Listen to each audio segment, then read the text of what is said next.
Halo guys, jumpa lagi dengan Kapten Vincent. Hari ini saya berada di Flight Deck Indonesia ditemani dengan Bung Fitra Eri.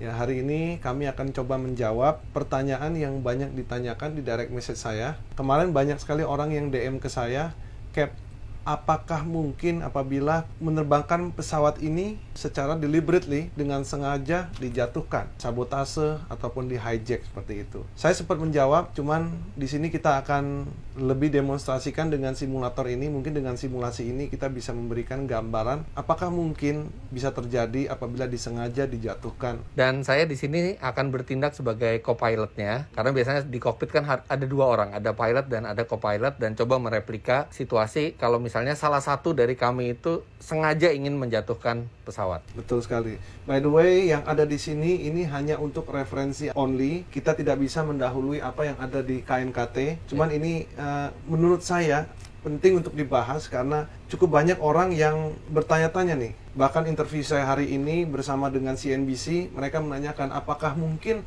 pesawat itu sengaja dijatuhkan. Jadi saya akan berikan contoh apa yang akan terjadi di sini. Dan juga mungkin kelihatan juga grafiknya di radar seperti apa jika misalnya terjadi seperti itu. Betul sekali. Secara teknis bisa saya sampaikan bahwa untuk pesawat yang terbang, semakin tinggi kecepatannya, radius putarnya pun semakin besar.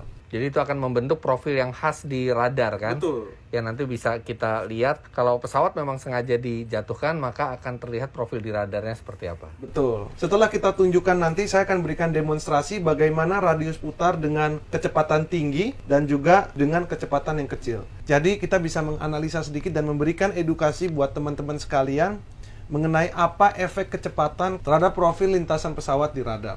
Oke, sekarang kita akan mulai terlebih dahulu. Kita akan terbangkan sesuai dengan SID-nya, itu ABA 1 Delta.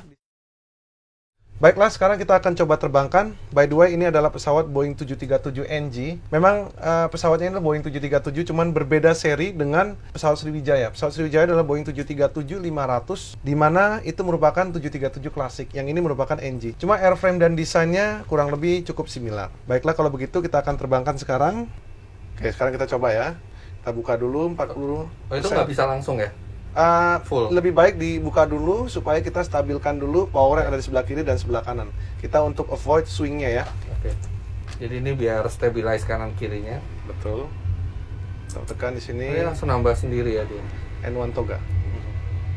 Tekan.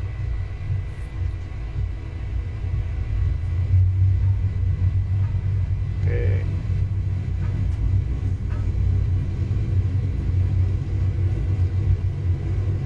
Knot, Cek. 80, 80 knots. 100 knot. Ya. Dikit lagi V1 rotate. Oke, kita akan naik ke 11.000 kan? Ya, kita naik ke 10.500. 10.900. Gear up. Gear up please.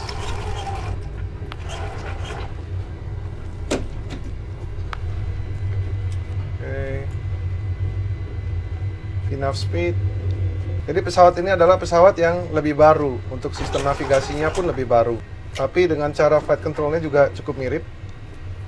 Masih cukup similar. Sama seperti dengan yoke seperti ini ya, Kapten ya. Betul. Kalau Airbus menggunakan ini kan joystick. Betul. Flaps 1. Flaps 1.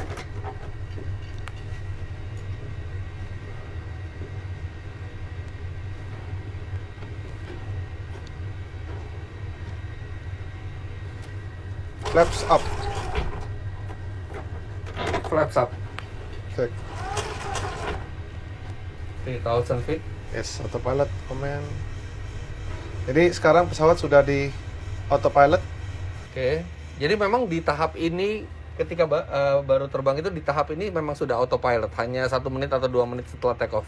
Biasanya ya kita sudah nyalakan autopilot karena kita mengurangi beban load kita sebagai pilot. Karena kita kalau terlalu banyak terbang itu, jadi fokusnya itu terlalu banyak. Apalagi di 0 sampai 10.000 kaki adalah termasuk sesuatu yang krusial. Sangat krusial ya. Nah, kita lihat ya, ini ketinggian 5.000. Kita cek dengan data ya, coba dilihat di sini. Itu kita ground speed-nya kurang lebih 240. Kita 241 sekarang di Nah, pesawat. betul. Dan ketinggian 7.700. Kita kemudian 7.900. Ya, mirip berarti kurang banget lebih ya. Kurang lebih ya. Oke, kita continue, kita rilis. Nah, kita lihat nih. Di Arjuna kita kurang lebih sekitar 9.600. Mendekati Arjuna ya. Nah, sepertinya di poin ini dia mendapatkan direct ya. Kita anggap saja direct routing ke, Direct routing itu maksudnya kita dikasih direct. langsung. Coba ke Tombo. Direct. Oke, kita lihat ya. Jadi langsung menuju straight ke Pontianak. 10,000. 12.000, Jadi ini kita sekarang udah di 12.000. persis kita direct ke Tombo ini. Lihat tracknya. Oke, kita naikkan ke VNAV ya. Kita anggap saja pesawat ini sudah climb di heading 047. Oke. Dan biasanya di atas 10.000 kaki, pesawat ini akan accelerate. Oke, kita bisa lihat ya, airspeed-nya naik. Sekarang kita bikin skenario seperti yang ditanya. Oke. Bagaimana apabila kita, Saya mau jatuhin. Misalnya saya yang mau jatuhin nih ya. silakan coba. Oke. Nah, Saya silakan aja. akan matiin autopilotnya dulu. Oke. Oke. Sekali lagi. Udah autopilot mati dan saya akan langsung ke depanin. Ya.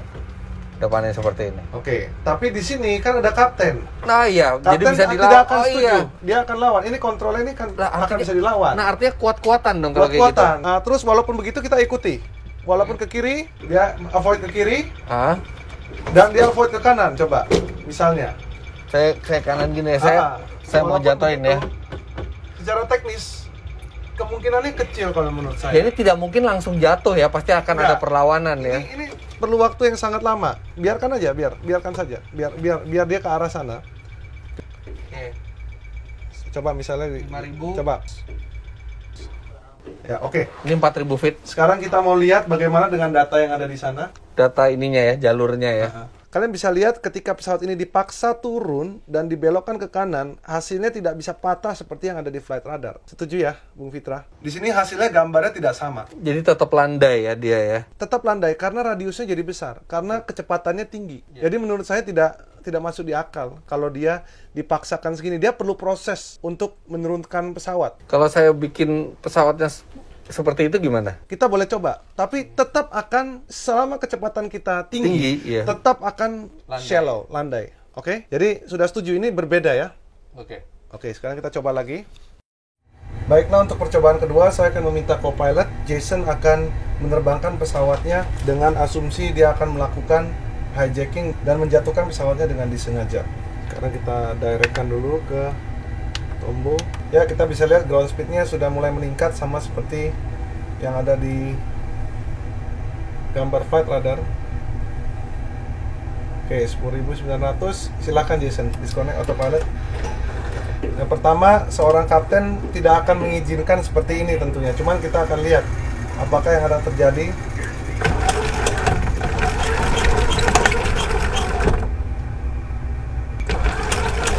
Kita bisa lihat ya profilnya. Kalau dipaksa seperti ini, akan airspeed-nya pause. Kita bisa lihat bagaimana pesawat ini crash dengan ground speed lebih dari 500 knot. Jadi ini tidak sama dengan apa yang ada di profil flight radar. Oke, sekarang kita coba lihat ya, bagaimana gambarnya, apakah sama atau tidak. Di sini juga tidak masuk. Pertama kita lihat bagaimana pesawat ini berputar, tapi tidak sesuai dengan profilnya, walaupun kita sudah belokkan ke kiri dengan speed yang sangat tinggi. Dan juga airspeed yang kita lihat tidak sesuai. Airspeed yang kita lihat adalah 500 knot lebih. Sedangkan kita lihat dia sempat menunjukkan 115 knot di ketinggian kurang lebih di bawah 10.000 kaki. Jadi ini juga tidak sesuai dengan profilnya. Oke, sekarang saya akan coba menunjukkan bagaimana radius putar pesawat ini dengan berbeda kecepatan. Sekarang kita akan terbangkan pesawat ini dengan kecepatan 300 knot. Kita akan putar 180 derajat. Kita lihat hasilnya.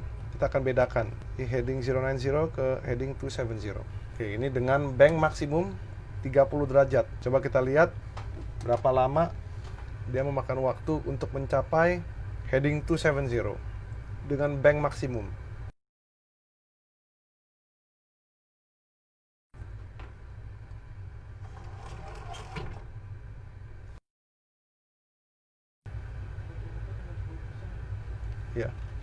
Itulah terbang dengan kecepatan 300 knots, putaran 180 derajat. Sekarang kita akan coba bagaimana radius putar dengan kecepatan 200 knot dengan konfigurasi bank yang sama.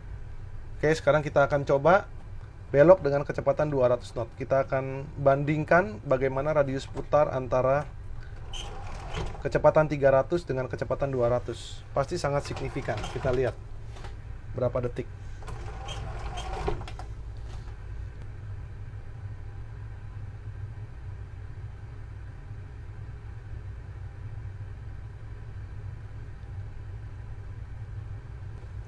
Baiklah, ini memakan waktu 1 menit dan 10 detik untuk dengan kecepatan 200. Oke, kalian bisa melihat di sini dengan kecepatan 300, kalian bisa lihat radius putarnya sangat besar. Tapi dengan kecepatan 200, radius putarnya sangat kecil di sini.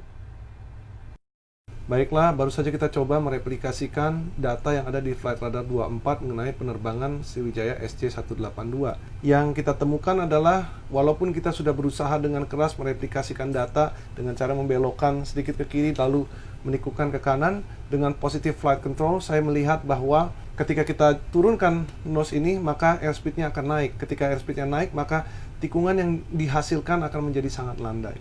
Yang bisa saya sampaikan dan simpulkan adalah, kecil kemungkinan apabila penerbangan ini dipaksakan dengan sengaja untuk dijatuhkan, baik itu dalam bentuk sabotase ataupun hijacking dari siapapun itu.